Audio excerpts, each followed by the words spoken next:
A los 25 años de la caída del muro de Berlín, vamos a estar analizando las consecuencias que tuvo este hecho histórico, no solamente para Europa, sino también para la humanidad.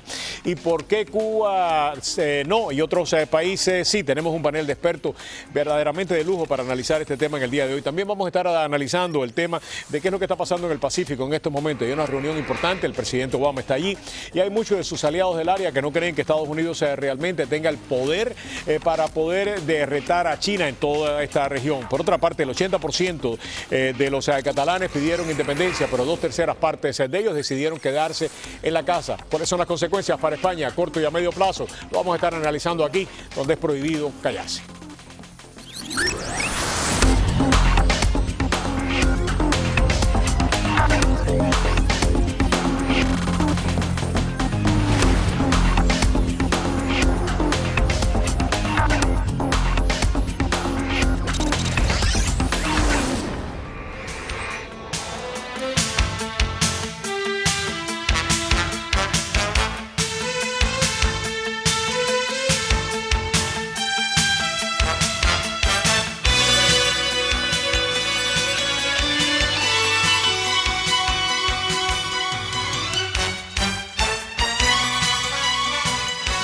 Mr. Gorbachev, tear down this wall. Efectivamente, eso sucedió en el 84, ya unos años después, pues este muro que parecía imbatible colapsó y con él colapsó lo que veníamos conociendo durante todo el siglo XX como la Unión Soviética. 1989 fue sin lugar a dudas un parteaguas para Europa, para la humanidad. Muy buenas noches, tengan todos bienvenidos a Prohibido Callarse. Yo soy Roberto Rodríguez Tejera y para analizar este y otros temas, verdaderamente tenemos un panel del cual nos honramos y que estoy seguro que ustedes van a disfrutar tanto como nosotros. Nos acompaña en la noche de hoy Eugenio Yáñez, editor de Cuba Análisis. Eugenio, qué bueno tenerte en el programa, un verdadero placer. También contamos con el doctor José Acel de la Universidad de Miami, que ha estado siguiendo estos temas de manera muy puntual. Qué bueno, doctor, bienvenido al programa. Gracias. Primera vez que lo tenemos acá, es un verdadero honor. Un placer. Gracias. A Carlos Alberto ya nos ha acompañado en muchísimas ocasiones y qué bueno cuando uno ni siquiera tiene que utilizar el apellido de uno para que la gente lo reconozca y lo conozca. Carlos Alberto es suficiente, ya con decir Carlos Alberto todos sabemos quién es nuestro invitado. No, eso es porque si dices Montaner la gente cree que es Ricardo. Y te invitan a cantar entonces. Que cante. Y te piden que cante. No sé hacer, ¿no? Exactamente. Pero bien, Carlos acaba de publicar recientemente una novela que se va a presentar dentro de poco, el 23 de noviembre, en la Feria del Libro. Como todos ustedes saben, Carlos es uno de los analistas principales de CNN Latino, donde viene básicamente haciendo análisis desde hace tiempo, no solamente para la teleaudiencia de este canal aquí en Estados Unidos, sino para todo Hispanoamérica. Un verdadero placer, como siempre. Y tenemos un queridísimo amigo que nos ha acompañado a través de los años, el doctor Frank Mora, subsecretario de Defensa, ex subsecretario de Defensa para el hemisferio occidental, un estudioso de la política internacional y además en estos momentos está a cargo en la Universidad de la Universidad Internacional de la Florida de temas del Caribe y de toda esta región. Qué bueno tenerte acá. Gracias, Robert. Tus padres vieron el programa donde lo felicité. Sí, no, y lo grabaron. Y lo grabaron, sí. Y lo van a dejar para la posteridad ahí. 52 años de casados. Y tuvimos la oportunidad de compartir con ellos. Qué bien. Carlos, empecemos por ti. Empecemos por el tema este del muro de Berlín. Escribiste algo sobre este tema. Y es bien interesante, ¿no? Cómo cambia Europa, cómo cambia Alemania, cómo cambia el mundo después de esa fecha en el 89. Pero Cuba no ha cambiado. Pero Cuba no ha cambiado ni Corea del Norte porque son dos dinastías militares con un control vertical desde el que el caudillo es el que ordena y manda, donde no hay el menor juego político, donde no hay espacio para la disensión de ninguna clase y entonces en esas circunstancias es muy fácil mantener la autoridad y el control. Es decir, en Cuba la autoridad no se sostenía gracias a la presencia del ejército soviético como en la mayor parte de los países de Europa del Este. Era el ejército de ocupación, era el propio ejército de Fidel Castro, pero era un ejército que más que un ejército era una banda segregada por el poder desde el año 58, desde el año 57, desde que estaba en la sierra, y esa banda lo que hacía era cumplir las órdenes del caudillo. Y es lo mismo, una cosa muy parecida. Entonces estos regímenes no cambian de abajo para arriba, sino de arriba para abajo. No, todos esos regímenes cambian de arriba hacia abajo, de abajo hacia arriba nada. Los regímenes comunistas, y esto se ha dicho muchas veces, se han terminado con la gente huyendo, no con la gente peleando. La gente huyendo son los que detentan el poder en ese momento. La gente huyendo es lo que de alguna manera desarticula a la autoridad y el fracaso económico, el fracaso material es tremendo. La gente escapa hacia las fronteras y entonces se produce el desmoronamiento porque se produce un resquebrajamiento en la cúpula. hay una discusión. Eso no ocurrió en Cuba. En Cuba... Mariel, 94, hay 2 episodios precisamente de que la gente se manda a correr y no ha pasado nada. No pasa nada porque el gobierno tiene la suficiente autoridad. Yo me equivoqué, por ejemplo, en el 94 yo pensé que Fidel Castro no podía detener, lo detuvo con un chasquido de los dedos. Inmediatamente la gente se replegó y obedeció. Es una sociedad obediente, es una sociedad dócil, como la de Corea del Norte. En Corea del Norte se han muerto 2 millones de personas de hambre y no ha pasado nada. Eugenio. Hay una cosa que, estando de acuerdo con todo lo que ha dicho Carlos Alberto, que sería bueno destacar también, me parece. En Cuba la estructura de poder es una sola, el ejército. Olvídate del partido, el buró político, comités centrales, olvídate del poder popular, olvídate de los órganos de gobierno. Incluso en los países de Europa del Este y la Unión Soviética, el partido crea el ejército. Claro. En Cuba el ejército crea el partido. En el primer comité central del partido, 100 miembros, en octubre 3 del 65 hay 53 comandantes. Ya eso te dice la constitución que tiene el partido en Cuba. Entonces, cuando vienen estos problemas, ya Fidel los está previendo, porque la rectificación de errores en el año 86 es la primera vacuna contra la perestroika. Cuando se empieza a desarmar, a desarticular, a desmerengar, como dijo el mismo Fidel Castro, todo el campo socialista, en Cuba están las clavijas apretadas al máximo. La economía de Cuba no se va al piso con el periodo especial, se va con el periodo de rectificación de error y tendencia negativa, que elimina todo tipo de estímulo, vuelve al castrismo de antes del 68, del 68, de la ofensiva revolucionaria, era el camino. Entonces, cuando viene la caída, simplemente se mantiene todo lo que... El ejército es el que entra a jugar un papel más importante en la economía, con el llamado programa de perfeccionamiento empresarial y todo ese tipo de cosas. Como dijiste tú, en el 94 pasó lo que pasó y no cambió nada. Él estimuló la salida, el éxodo, y después lo detuvo cuando le dio la gana. Quiero agregar algo de que dijo Carlos Alberto. Una diferencia importante entre Cuba y Europa Oriental es que en Europa Oriental hubo una deserción política entre la élite política o el partido, ¿no? Que empiezan a salir y empiezan a debilitar y a desmoronar ese régimen. En Cuba realmente no hemos visto esa deserción política. Han habido muy pocos de altos niveles que han desertado o que han decidido rechazar la revolución. Se han mantenido unidos, por las razones que sean, unidos. Yo creo que es un factor importante por la cual la revolución se mantiene. ¿Qué hemos aprendido de lo que sucedió en Alemania? Si algo, ¿podemos de alguna manera traspolar algo de lo que sucedió allí para Cuba? Y podemos decir, bueno, esto sucedió, quizás pudiéramos ayudarlo. Y tú acabas de escribir un artículo bien interesante acerca de quién debe mover ficha primero y si alguien mueve ficha, ¿cuál sería la reacción de Castro? Bueno, yo escribo ese artículo pensando en que en estos momentos es que el New York Times, por ejemplo, es un periódico tan importante en Estados Unidos que ha escrito creo que ya 5 editoriales pidiendo un cambio unilateral e incondicional en la política norteamericana, sin hacer la pregunta, bueno, si los Estados Unidos hace eso, ¿qué haría Castro? ¿Qué haría Cuba? ¿Cuál fuera la movida? Y hasta este momento yo no he visto ningún análisis serio tratando de contestar esa pregunta. En este artículo yo trato de crear varios escenarios especulativos, por supuesto, pero diciendo, por ejemplo, el gobierno de Castro, con mucha astucia, ha estado presentando el caso contra el embargo en frente de las Naciones Unidas por muchísimos años, y lo ha presentado como un caso de violación de derechos humanos de parte de los Estados Unidos. Eso quizás le va a poder permitir, si los Estados Unidos cambian unilateralmente su política, fortalece la posición de Cuba jurídicamente, y Cuba puede en ese momento presentar ante las Naciones Unidas o ante la Corte Internacional de Justicia una demanda por los 116.000 millones de dólares y algo que ellos están reclamando como daños. El punto que yo trato de hacer en este artículo es que me parece irresponsable abogar por un cambio de la política sin preguntarnos, bueno, si hacemos esto, ¿qué esperamos de Cuba? Y eso es lo que yo estoy tratando de desarrollar. Tú abordaste el tema también del New York Times en tus artículos, Carlos. ¿A dónde va esto? ¿Y por qué es esto?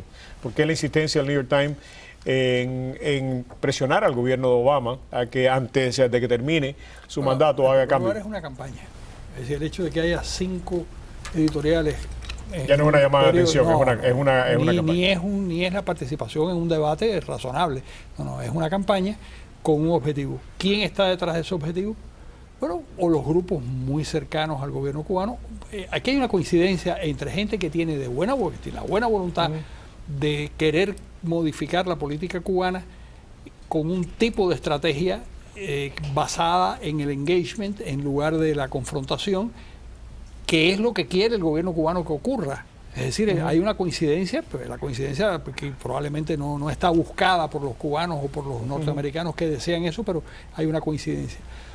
Y luego también hay intereses económicos. Una de las hipótesis es que algunos de los accionistas más importantes del New York Times, en este caso el señor Slim, que tiene el 19% de las acciones del New York Times, está hablando del mexicano, que es uno de los hombres más ricos del mundo. Claro, el segundo hombre más rico del mundo. El señor Slim. Y además tiene el 19% de las acciones del New York Times, que tiene también una relación cercana a Fidel Castro. No es que él sea comunista ni mucho menos, pero él tiene la telefonía móvil de Claro, y que detrás de yo no puedo decirlo, yo no lo sé, a lo mejor es un infundio, es una hipótesis, es una hipótesis. Lo cierto es que hay alguien detrás de lo que está haciendo el New York Times, porque es imposible que un gran periódico en los Estados Unidos publique 5 editoriales uno detrás de otro, asumiendo puntos de vista que benefician al gobierno cubano, sin que alguien mueva esos hilos. Es demasiado. Tú también escribiste. Es una paradoja, tratando de explicar, porque desde un punto de vista económico, Cuba es una insignificante islita caribeña, claro. Y yo no sé hasta qué punto un periódico como el New York Times debe dedicarle 5 artículos con tantos otros problemas. Yo creo que en el caso cubano la geografía califica, más que la economía, la geografía califica mucho, y sobre todo, y después quiero abordar este tema contigo porque también tú escribiste algo sobre este tema, y es independientemente de lo que tú estás diciendo, que me parece que tiene todo el sentido como hipótesis de trabajo, pero también la situación en Venezuela tiene a muchos preocupados aquí en Estados Unidos. Y hay una cosa que estábamos hablando antes de entrar. Yo siempre he dicho que a Fidel Castro nunca le interesó que levantaran el embargo, porque el embargo era parte de su estrategia de plaza sitiada y todo lo demás. Ahora, a Raúl Castro sí le puede interesar que levanten el embargo, sobre todo cuando la situación de Venezuela no es nada agradable para la perspectiva del subsidio que recibe continuamente el gobierno cubano. Ahora, ¿cómo Raúl Castro podría, o por qué para Raúl Castro podría lanzarse en esta campaña, en estas coordinaciones, con ese destino? Y yo creo que habría que pensar, y yo nunca he sido partidario de esto, pero habría que pensar que la salud de Fidel Castro puede estar muy deteriorada en este momento y que es una variante de la que está manejando Raúl Castro para el día después. Yo nunca he sido de lo que ha matado a Fidel Castro antes de tiempo, pero lo estoy manejando también como una hipótesis de lo que podría estar motivando esta ofensiva, porque es una campaña, una ofensiva de el gobierno cubano. Venezuela juega un papel en esto, porque hay muchos que creen que si se colapsa el gobierno de Maduro puede tener repercusiones sobre Cuba, y si Cuba se pierde la paz social, esto puede tener implicaciones regionales que van mucho más allá de la pérdida del poder de Maduro o de Fidel Castro o de Raúl Castro. Es una preocupación de Washington lo que ocurre en Venezuela, no solo en cuanto a Cuba, pero a Nicaragua, Haití, por el subsidio de petróleo. Pero yo creo que está ocurriendo con las editoriales de New York Times, están convergiendo varios sectores que nunca han convergido sobre este tema. Hay sectores privados, universitarios, telecomunicaciones, hay varios sectores que por primera vez, Roberto, están convergiendo y están de acuerdo en un cambio. Y el New York Times está reflejando o quizás aprovechando ese momento donde por primera vez están convergiendo tantos factores y actores en apoyo de un cambio en la política. Regresamos en solamente unos segundos aquí en este programa especial en el día de hoy con Eugenio Yáñez, el doctor José Acel, Carlos Alberto Montaner y el doctor Frank Mora. Regresamos aquí en Previo Quedas.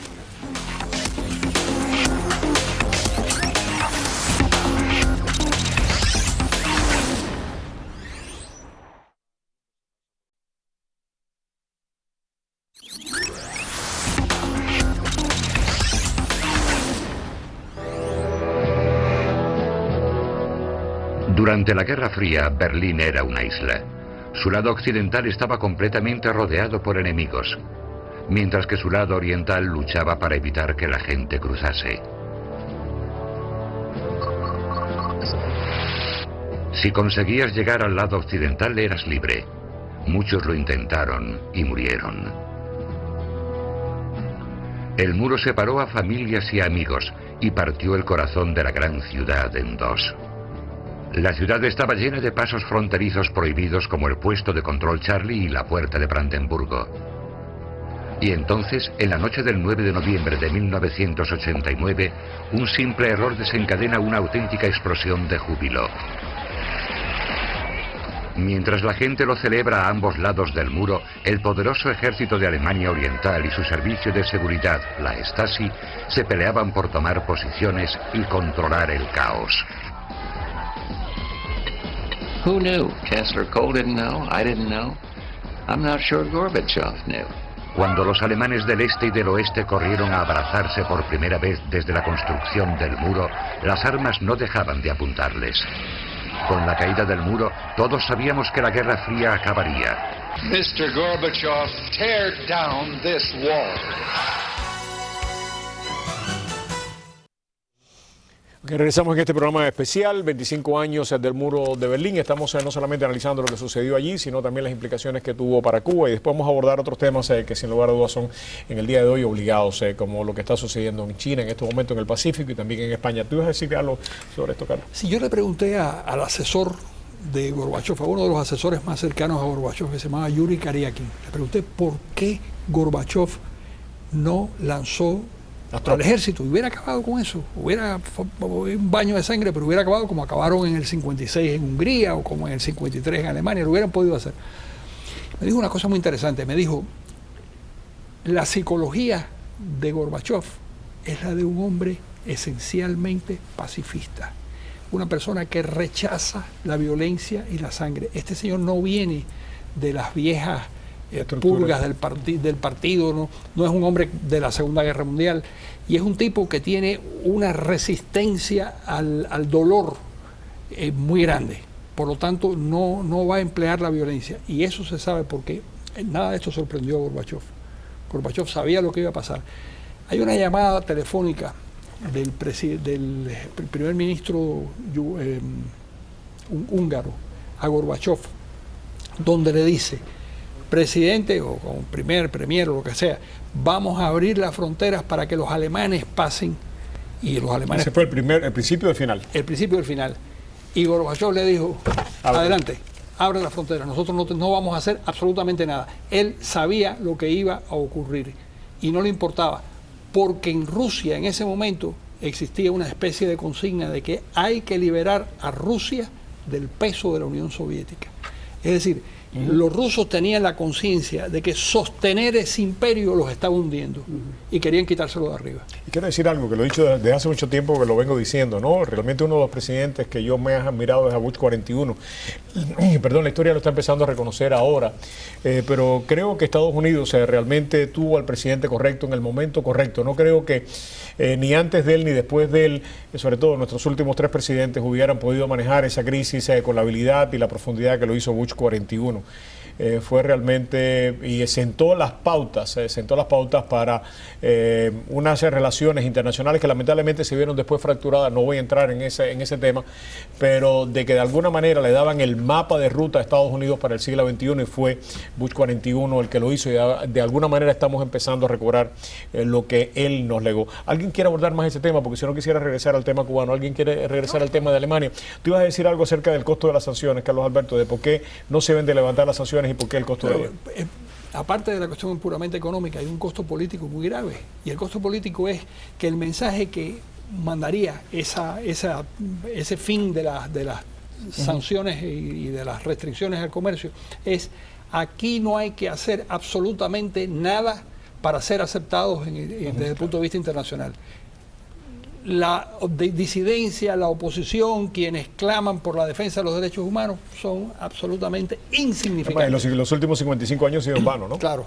Aquí quizás que discrepo con Carlos Alberto. Uno puede hacer un cambio en la política norteamericana y todavía mantener una postura fuerte y clara en cuanto a la democracia y de derechos humanos, como lo hacemos ahora, ¿no? Esa parte no tiene que cambiar. Ahora bien, un cambio en la política norteamericana, aquellos que se oponen a un cambio en la política dicen, bueno, hay que esperar una respuesta, tenemos que tener una condición, ¿no? Hay que ser una red recíproca. Eso implica, o presume, Roberto, que los cubanos están interesados en realmente dar algo, y ellos no van a cometer suicidio político. Si la condición para una normalización es que los cambios, que bajo la ley, democracia, partidos políticos, que todos queremos. Frank, eso en la década de los 90 Clinton inauguró, y me imagino que venía también desde antes, sé que venía desde antes, los pasos calibrados. Era, tú me das algo, yo te devuelvo algo, pero no vamos a negociar en el vacío. ¿Estarías tú de acuerdo con eso o no? Porque el gobierno cubano no está interesado en negociar su futuro. Como lo ven ellos, ¿no? Porque ellos ven, o sea, que si damos una pulgada, nosotros de nuestro tomamos destino. Y definimos nosotros la relación.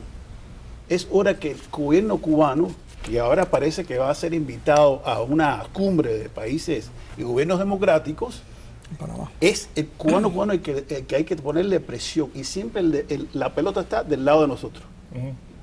Okay.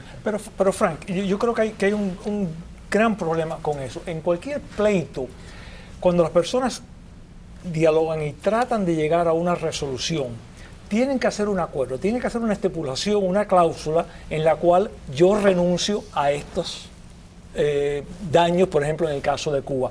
Yo creo que sería muy irresponsable que los Estados Unidos simplemente cambiara su política y entonces Cuba inmediatamente demandara a los Estados Unidos por estos 116 mil millones de dólares. Eso no va a ningún lado, José. Eso no camina. Aunque no vaya a ningún lado, los Estados Unidos entonces va a estar por los próximos 5 años en juicio en las cortes internacionales. Y yo no creo que desde el punto de vista de nuestra política nos conviene esa imagen. ¿Por qué no exigir que Cuba renuncie a esa? Eso se puede hacer, no hay duda. Pero si lo que le estamos pidiendo al gobierno cubano, que el día de mañana tenga elecciones, eso el gobierno cubano no lo va a hacer, porque no va a cometer suicidio político. Yo quisiera que hubiera democracia mañana, pero el gobierno no lo va a hacer. Y entonces estamos en este impasse. Mira, tengo que decir una cosa que yo puede no gustar en la calle, pero la ley Helms-Burton dificulta la normalización de relaciones, porque le exige al gobierno cubano una serie de pasos que el gobierno cubano no está dispuesto a dar en ninguna circunstancia. Ahora, es una cosa elemental en cualquier curso de ciencia política, de política internacional, etcétera, que tú das algo a cambio de algo, tú no regalas nada. A Cuba no se le ha pedido ni siquiera que acepte que confiscó en el año 60 las propiedades norteamericanas en Cuba sin compensación. Cuba se está quejando de que el bloqueo, como dicen ellos, le ha costado no sé cuántos miles de millones de dólares. Las propiedades confiscadas eran 1.700 millones. Y a Cuba no se le pide ni siquiera que reconozca que lo hizo, porque si Cuba reconoce que lo confiscó sin compensación, que eso es contra la ley, ya entonces las medidas de Estados Unidos podrían tener un fundamento jurídico. Si no logramos ni eso en una negociación, si vamos a esperar de verdad que haya partidos políticos, libertad de prensa, libertad de reunión, de todo lo demás, con la ley Helms-Burton se mueren todos los Castro y la camarilla a su alrededor, y nos morimos todos aquí y no cambia nada. Bueno, yo creo que hay una cuestión también de carácter moral. Es decir, Estados Unidos es un país no solo de reglas y de leyes, es un país también de principios y de valores democráticos, y es un país que firma, y lo firma en serio, la Carta Democrática Latinoamericana en el 9 de noviembre, el 2001, el 11 de noviembre de septiembre del 2001 en Lima, y es un documento que de alguna manera obliga a quienes lo suscriben a respetar cierto tipo de conducta, y Estados Unidos no debe ir contra sus principios y contra sus valores, entre otras cosas porque durante todo el siglo XX acusaron con razón a los Estados Unidos de ser indiferentes y tener relaciones comerciales con todas las dictaduras latinoamericanas, y eso era algo de lo que tenía que avergonzarse Estados Unidos, y ahora le estamos pidiendo, se le está pidiendo a Estados Unidos que hagan lo mismo, es decir, que sean indiferentes y tengan las mismas relaciones con un gobierno dictatorial como un gobierno cubano. Repito, Carlos Alberto, un cambio en la política norteamericana no quiere decir que nosotros no sigamos insistiendo en el tema de democracia. ¿Cómo tú calificas el cambio? Porque con Arabia Saudita y con China, que se están violando los derechos humanos sistemáticamente, tenemos una ¿Cómo tú calificarías? No podemos tener esa postura moral cuando nos ve como hipócritas porque estamos manteniendo relación, no solo con China o con Arabia Saudita, con Burma. Con Burma. ¿Ah? ¿No se acuerdan de eso? Yo entiendo esa posición, Frank. Yo creo que Estados Unidos es hipócrita en las relaciones con China y con Arabia Saudita y con todas esas dictaduras. Pero no podemos pedirle a Estados Unidos que también sea hipócrita en Cuba, porque eso ya es cinismo. Es decir, Estados Unidos no tiene valores, no tiene principios, no cree en nada y cada vez que puede viola la regla. Estados Unidos puede ser que no le quede otro remedio en el caso de Arabia Saudita de ser hipócrita, como a todos nosotros en nuestras relaciones personales a veces somos hipócritas porque no nos queda más remedio. Pero cuando puede, en el caso de Cuba, que no tiene ninguna significación desde el punto de vista económico, ni mucho menos, y ya tiene el 20% de su población viviendo en los Estados Unidos, cuando puede tener una postura moralmente justificable, ¿por qué cancelarla? Pero la puede tener, puede seguir manteniendo. Pero Frank, yo no entiendo por qué el cambio tiene que ser totalmente incondicional. Tú comentas, y yo estoy de acuerdo, que Cuba no va a cometer suicidio político. Pero si el argumento a favor de cambiar la política es que puede ayudar a fortalecer a la sociedad civil en Cuba, por ejemplo, que son uno de los argumentos que se adelantan. ¿Por qué no pedir, por ejemplo, acceso al Internet para los cubanos? Algo tan sencillo como eso. Yo no estoy pidiendo elecciones libres ni democracia mañana, acceso al Internet para todos los cubanos. ¿Por qué no podemos pedir algo? ¿Por qué tiene que ser incondicional? Pero mira, hay una cosa para relacionarlo un poco con lo anterior que está. Estamos pretendiendo que Cuba modifique determinadas conductas, el gobierno de Cuba.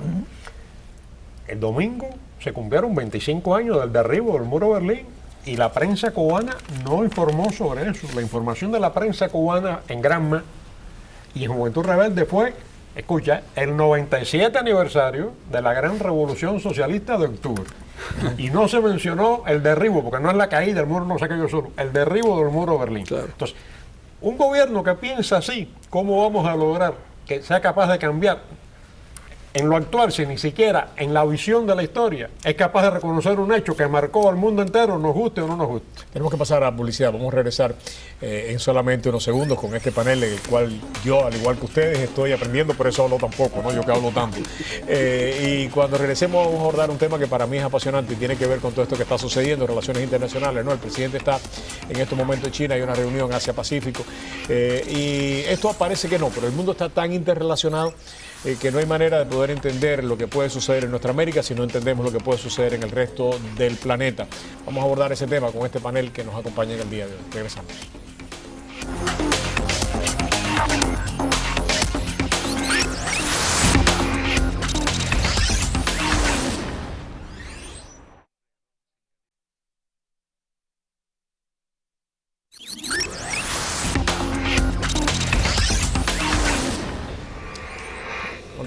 Regresamos aquí a Prohibido Callarse. El tema que vamos a hablar ahora precisamente es las relaciones Asia-Pacífico. El presidente está por allá. Y quería comenzar con Frank en este tema. Frank, el presidente está por allá. Uno de los titulares del país de hoy dice, China tomó ventaja de la percepción de debilidad del presidente Obama. Me imagino, y tú como o sea, que no era tu área de interés ni de obligación, estabas tú en el Caribe, me imagino que en el Pentágono, pues también hay preocupación en esta área muy particular, y el presidente dijo de que además de una potencia del Atlántico, Estados Unidos no iba a renunciar a ser una potencia en el Pacífico. Esto forma parte de lo que era lo que se le dice la gira hacia el Pacífico, el pivot, el balance hacia el Pacífico. Porque el gobierno del presidente Obama decidió que en el Pacífico estaban los desafíos y las oportunidades. Y con los recursos limitados que teníamos, nosotros íbamos a enfocar nuestros recursos militares, económicos, etcétera, en esa parte del mundo que considerábamos era la más importante centro vital económico. Y por eso se da esta visita del presidente a China, porque ya desde hace mucho tiempo la gente está criticando al presidente Obama que no ha hecho realmente, después de ese giro, un seguimiento concreto hacia la región. Y esta visita forma parte de eso. ¿Los chinos realmente se están aprovechando de la percepción de debilidad del presidente Obama en estos momentos? Yo creo que ¿Y de qué manera? Los chinos están muy preocupados en el sentido de que nuestra relación con Vietnam, nuestra relación con Birmania y otros países en el sur, con la actual Burma. Con la actual Burma, están profundizándose y se sienten un poco aislados. Esas relaciones con China son difíciles, además con Filipinas y con Japón, y andan buscando maneras de crear espacio, ¿no? Yo creo que sería una equivocación por parte del gobierno de China tratar de girar o echar más hacia las fronteras de China, porque podría traer un conflicto no solo con Estados Unidos, pero con sus vecinos. Sobre todo con Japón, que está en un proceso de rearme serio en este momento. Hay una cosa que hemos hablado en otros momentos. hoy por hoy el Pacífico como conexión entre el Asia y América es mucho más importante que el Atlántico como conexión de América con Europa. El mayor nivel de comercio se está dando aquí. Y si hablamos del Pacífico, se nos olvida India. Pero si prolongamos un poco la imagen hasta India y bajamos hasta Australia, toda esa zona es mucho más estratégica, geopolíticamente hablando, que hoy por hoy el Mediterráneo o el Atlántico. Entonces, ahí se está jugando, y esto no quiero ser exagerado, pero para mí el destino del planeta en los próximos 40, 50 años se va a decidir más en ese teatro de operaciones del Pacífico, incluyendo, repito, hasta la India o Australia, que en el Atlántico. Yo creo que Estados Unidos por mucho tiempo no puede prescindir de una relación muy estrecha con la Unión Europea. Son 27 países, son 550 millones de habitantes y es un Producto Interno Bruto o un Producto Bruto semejante al norteamericano. Es decir, el mismo tamaño, el norteamericano es mayor per cápita, que son 310 millones frente a 550, pero el tamaño de la economía de la Unión Europea es semejante.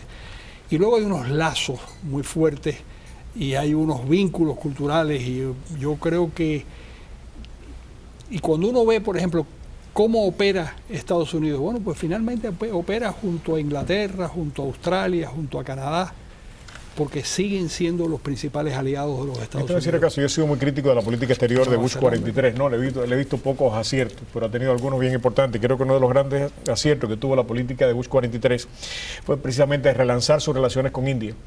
Creo que India es un actor clave en el siglo XXI y sobre todo en esa parte del mundo. El Océano Índico no se puede patrullar con los recursos limitados que nosotros tenemos y que hace falta incorporar a Australia, hace falta incorporar a India para de alguna manera confrontar el reto que viene de China, que viene de la misma Rusia en esa región del mundo por la cual pasa casi todo el petróleo del mundo sale por ahí y donde, como tú señalas, se va a jugar el destino del siglo XXI, el que termine influyendo, no dominando, ya la época de las dominaciones terminaron, pero que termine influyendo de una manera más concluyente en el Índico. Yo creo que va a ser protagonista del siglo XXI y por eso es tan importante Burma. Tienen una base realmente que está en disputa en estos momentos por diferentes actores, entre ellos los chinos y los Estados Unidos, y están jugando eso de una manera muy inteligente. Estados Unidos se tuvo que tapar la nariz, ahora el presidente ir para allá con todas las violaciones de derechos humanos porque tiene un papel espectacularmente estratégico en las relaciones del siglo XXI.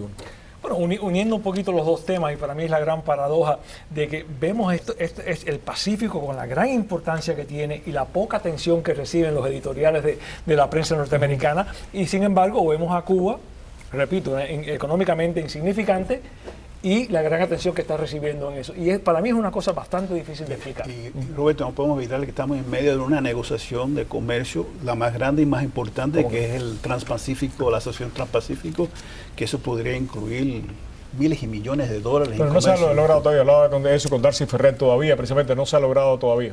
No se ha logrado, pero estamos en negociación, hay problemas con el la mercado que se japonés. hacer a pesar de China. A pesar de China, pero hay que abrir el mercado japonés que todavía mantiene. Claro, el mercado japonés hay que abrirlo y hay que hacerlo a pesar de China, y el presidente lo que básicamente la está utilizando para separar un poco a todos los actores de esa región de China, ¿no? No, China tiene una posición muy ambivalente.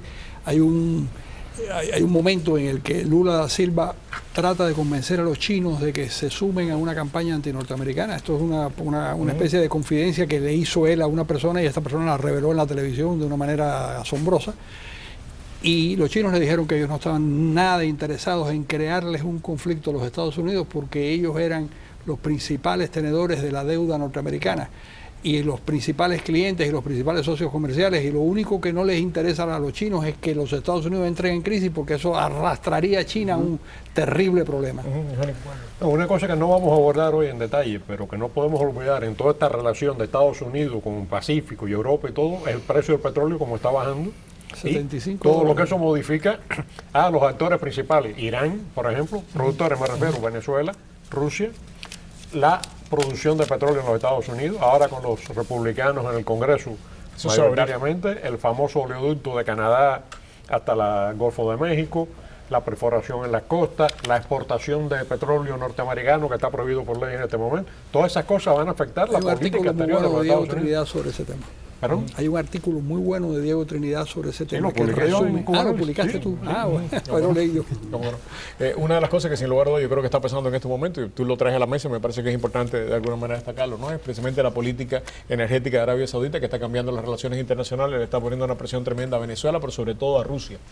Está sacando a Rusia del juego con los precios del petróleo alrededor de 70, 80 dólares. Rusia no puede mantener ninguno de los proyectos que tiene con 80 dólares el barril, mucho menos, por supuesto, Venezuela e Irán, pero estos son actores, yo creo, que no sé, o sea, insignificantes al lado del gran ajedrez que se está moviendo los saudíes, que lo que quieren es capturar el mercado chino. Y no se puede olvidar las negociaciones que hay entre Irán y los países socios de Europa. O sea, no te pido que Estados reveles Unidos. nada, porque sin lugar a dudas, en tu posición como subsecretario de Defensa, pues tienes todavía limitaciones. No me preguntes. Tienes limitaciones. ¿Qué está pasando con Irán, mi querido amigo?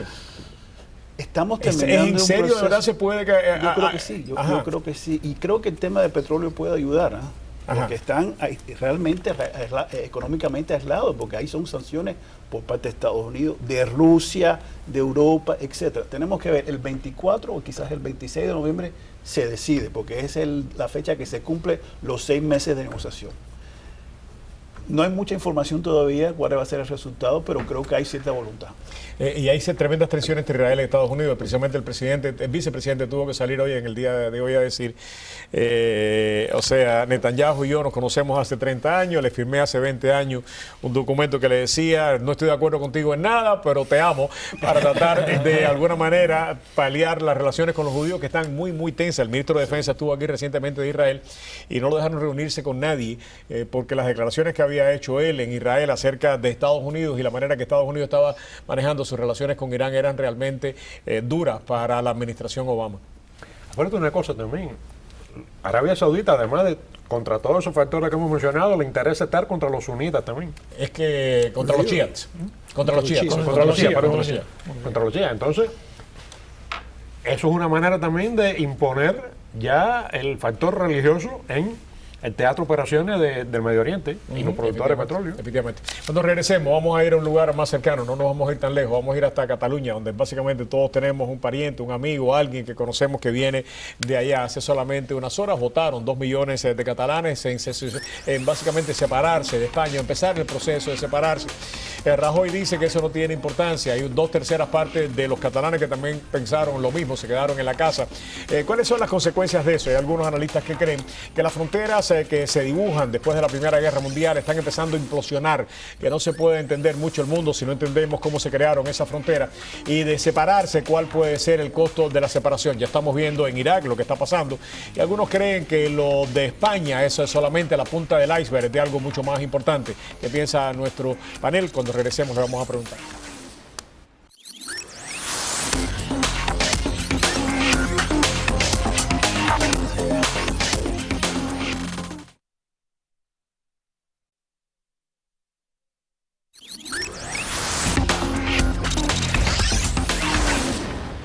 Regresamos. ¿Qué es lo que está pasando en España? ¿Cuáles pueden ser las implicaciones? Precisamente continuamos con estos amigos analizando este tema, después de haber analizado otros que ustedes han estado disfrutando tanto como yo. Doctor José Acel, ¿cuáles pueden ser las implicaciones de esto para España? Sí, algo, ¿no?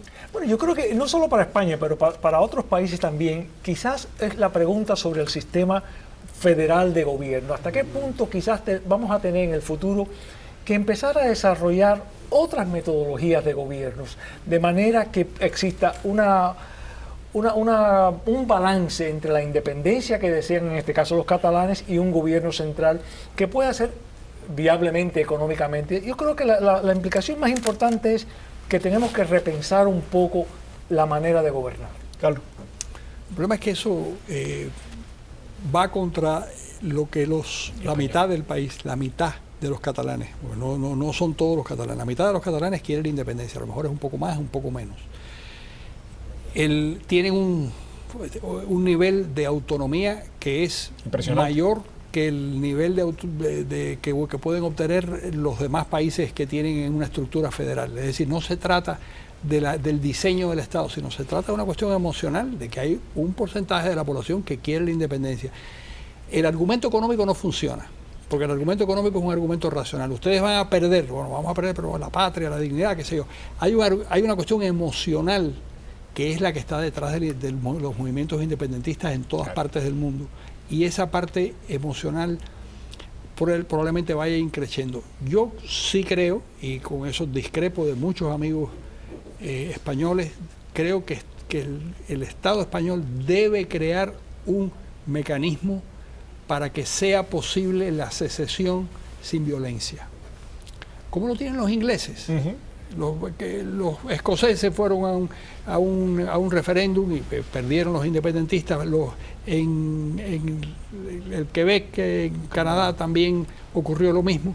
Yo creo que ese procedimiento tiene que existir. Debe existir, porque es la manera primero de impedir que crezca el independentismo, porque se puede hacer, se puede establecer, y se pueden establecer parámetros. Se puede establecer, por ejemplo, una mayoría calificada, que no sea el 50%, porque el 50% más uno puede cambiar a los 6 meses, y puede haber un referéndum doble, es decir, un referéndum hoy y otro referéndum a los 5 años para ratificar que no se trata de un problema coyuntural, sino que se trata de un problema que tiene unas raíces muy hondas. Lo que pasa es que las implicaciones, y estoy de acuerdo con José, las implicaciones son muy graves, porque hay otras zonas independentistas en los gallegos en Europa.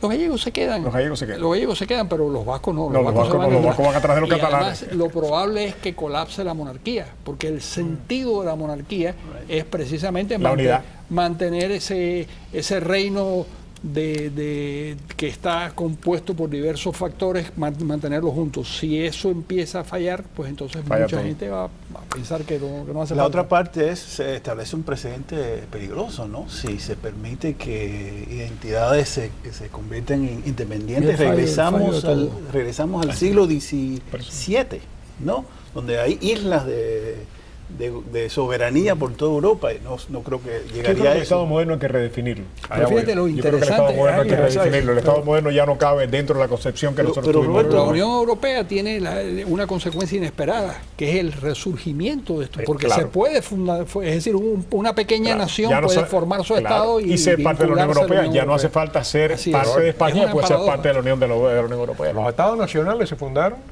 a finales del siglo XV. Y son los que tenemos básicamente todavía. Empezaron a fundarse. Empezaron. Dos grandes pensadores en el año 89 y 90. Uno fue Alvin Toffler, el futurista, con el libro Chief Power.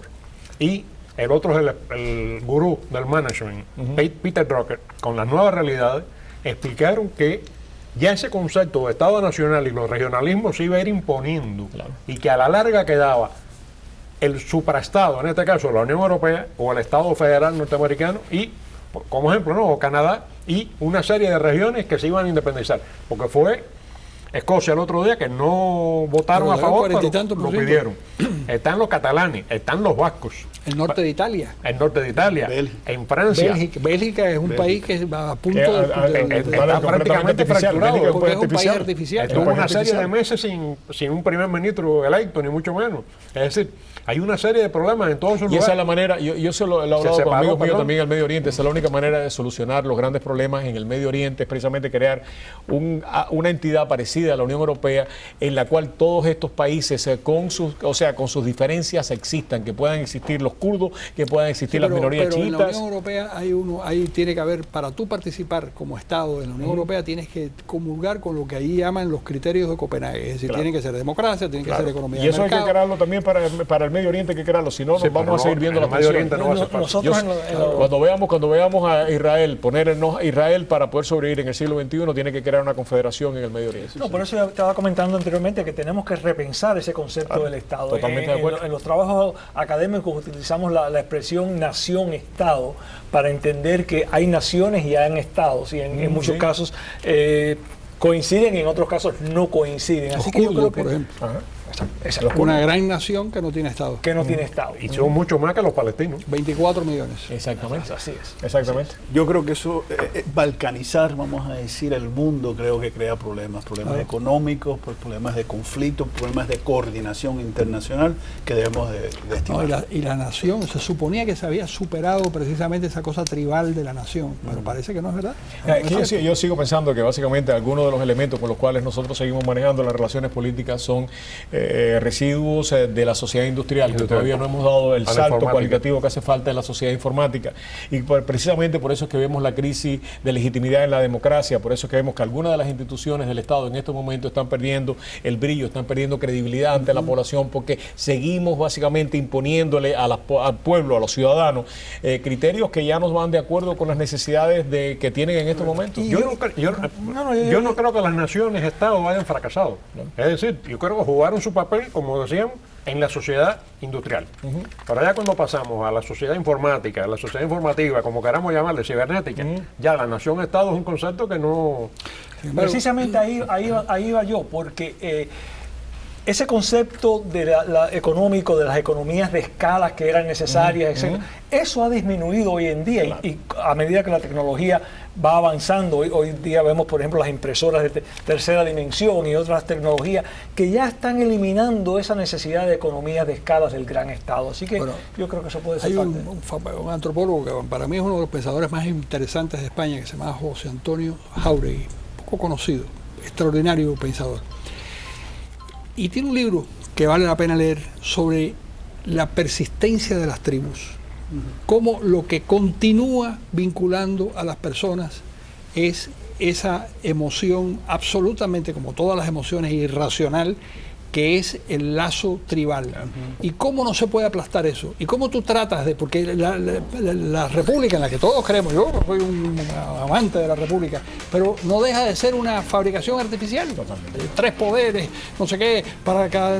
Eso realmente no funciona. No funciona. Ya no funciona, sobre todo en la sociedad. Lo que funciona es lo que decía Frank, lo que funciona es una cosa terrible. Lo que funciona es la tribu. Pero es que la tribu en el marco europeo no es una tribu.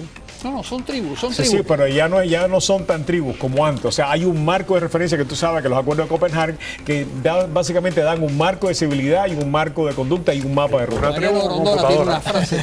Mariano Rondona tiene una frase extraordinaria y un juicio extraordinario donde dice: yo conozco muchos argentinos dispuestos a morir por Argentina, es la tribu. Y no conozco uno solo dispuesto a morir por el Mercosur. Gracias a ustedes. Ahora, opciones de un mundo moderno.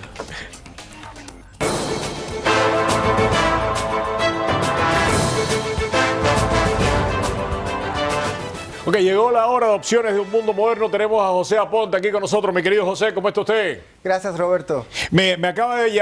ayer me encontré con una persona en la calle que me dijo: por favor, pregúntale a José qué es lo que tienen de especial las células madre. ¿Qué es lo que la hace tan especial? A ver. Bien, Roberto, mira, el cuerpo humano está compuesto de más de 200 tipos de células. Entre ellas encontramos una célula muy importante, que es la célula madre. Esta es la única célula en el cuerpo que tiene la capacidad de autorregenerarse y por eso se le llama células pluripotentes. Este es el ingrediente principal de Madrecell Plus, Roberto. Qué bien, ¿y quién la puede utilizar? O sea, ¿quién, por ejemplo, mi tía tiene en este momento un alto problema con diabetes? ¿La puede utilizar, sí o no? Correcto. Todas las personas que sufren de diabetes, artritis, hipertensión, dolores musculares y falta de energía, presten mucha atención, porque con Madrecell Plus estimulamos la médula ósea para que ésta produzca nuevamente células madres.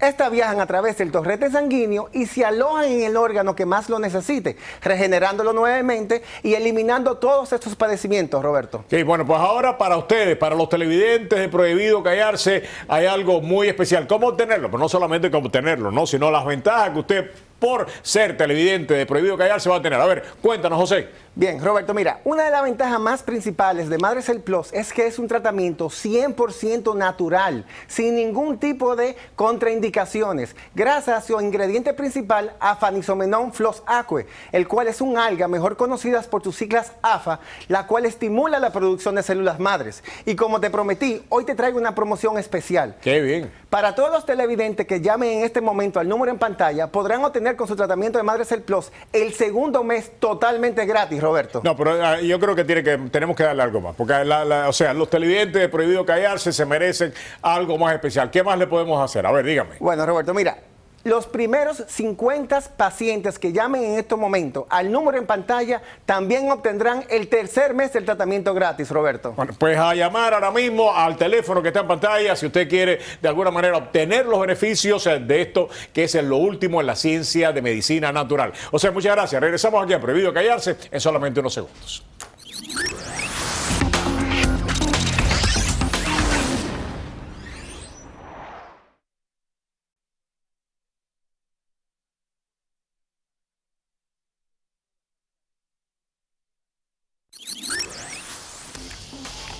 Ok, así llegamos al final. Ojalá se repita y rápido. Gracias, Eugenio. Eugenio Yáñez, editor de Cuanálisis. Doctor, un placer tenerlo aquí en el programa. Que se repita. Gracias, muy amable. Un placer. Y también pues tenemos a Carlos Alberto Montaner. Carlos, gracias. El 23, ¿no? El libro, la presentación. De Tiempo de Canallas. De Tiempo de Canallas. Y quiero agradecerle mucho a los colegas, pero hasta a CNN porque te haya permitido a ti. Gracias, Frank. Muchas gracias. A todos ustedes, muy buenas noches. Que Dios nos acompañe a todos. María Julia, nos fuimos. Gracias.